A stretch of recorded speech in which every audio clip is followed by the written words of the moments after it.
In this video, I'll show you how to remove people or objects from a photo using Canva Pro. Welcome to this video. My name is David and I hope you're well wherever you are around the world.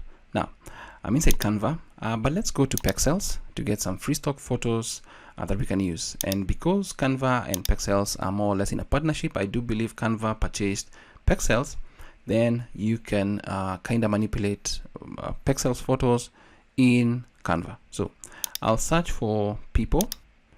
And there are a bunch of photos, really good photos that you can use for free, but let's say we go with this particular one, and when I hover over this particular photo, you'll notice that the option to edit in Canva appears. So you can either download or just click on edit in Canva. Once you do that, it's going to open Canva and create a new design for you. So there we go, we have our new photo in Canva. So it's right there for us to edit, and let's assume we wanted to remove this lady right here. So I'll click on this particular photo and click on edit, and once I click on edit, I'll go to Magic Studio.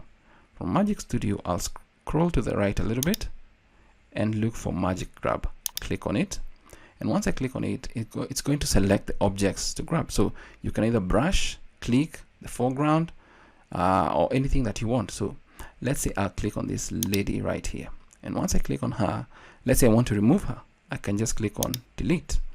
Once I click on delete, she's going to be gone in like a second right there. So she's gone, and there's a recreation of this particular road right here.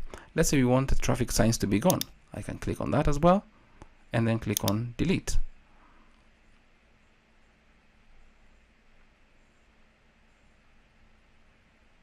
And there we go. The traffic sign is gone, and more or less a recreation of what was there. That's looking really, really good. So that is how you can use Canva Pro to quickly remove objects or people from a photo. That's it for this video. I hope it's of value to you. Thanks for watching.